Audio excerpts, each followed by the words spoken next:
For those of you who have watched the episodes where I reviewed the Cruisin' series of games for N64, you'll know that I love racers, and I can sometimes overlook the basic graphics, physics and gameplay if the game is fun to play. Then there are games like this, Aero Gauge, released in 1998 here in the West and developed by Locomotive. It's a game which confuses me in so many ways that I can't understand why I don't like it, but I just don't. You see, the foundations for a great game were already in place. The game steals heavily from the formula of the F-Zero series. You have a decent frame rate, futuristic ship racing, a few different game modes and extra tracks and races to unlock. The problem is that whilst on paper Aero Gauge would appear to be a great game, it's just not very fun to play. The game has 4 modes, which are bog standard Grand Prix, practice race, time attack and support for 2 players to go head to head. Aero Gauge is a futuristic racer. By that I mean there are no weapons at all, but you can solely focus on hitting those quick lap times and finishing shortcuts. There are 5 tracks in total, which at first you may think is quite limited, but when you find out that the so-called 2 bonus tracks are nothing more than slightly varied routes through 2 of the other courses, you really start to feel cheated. But there have been some fun races with only a few tracks, but if gameplay is solid, who cares? Well, Locomotive couldn't even get that right. The way I see this game is that they try to make F-Zero X on a limited budget. You take control of your ship, and as you can move vertically and horizontally, you get a nice sense of freedom within the game.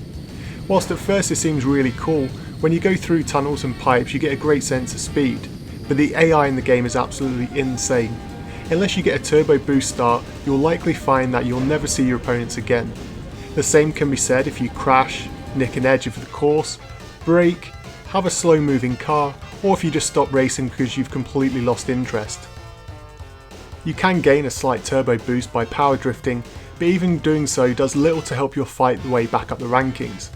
On a side note, you can get the turbo boost by holding down A and B at the start of the race and letting go of B at the last signal. There are, however, a few positives in the game. Firstly, even though there are a very limited number of tracks, I actually really like the variation and styling in most of them. There are also multiple routes in the courses, and finding them does take some trial and error, which does add some longevity to the game. My personal favourite track is the Neo track, which as the name suggests is a futuristic Japanese style course which doubles up as one of the bonus tracks. It looks like it could have come straight from Blade Runner, and for the record that's one of my all-time favourite movies. Going through the city with its tight turns and bends, as well as some nice lighting effects, really makes this track stand out for me. I also thought that the ships were nicely designed too. They all generally feel unique and handle and perform differently, and in the style of F-Zero they each have their own unique pilots and backstories.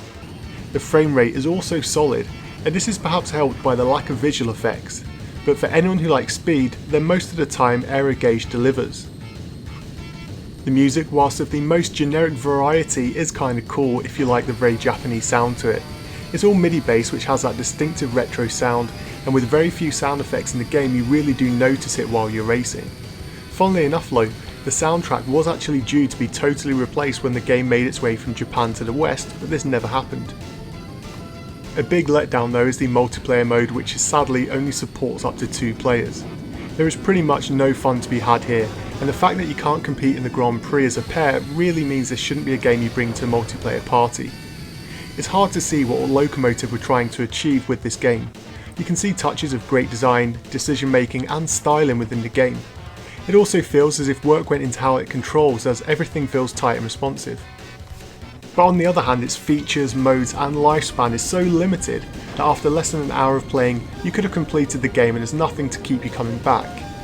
In a cool secret however though, you can unlock a racer shaped like an N64 controller, and to do this you need to finish with a lap time that ends in 0.64 seconds, which I just simply couldn't do for this review to show you, but let's just say I had more fun in the game trying to do this than the rest of it as a whole. Aero Gauge is a game that I really wanted to like, but no matter how hard I tried, I couldn't get into a level of enjoyment with it. It has everything I usually like in races, but misses the features which make me want to keep playing.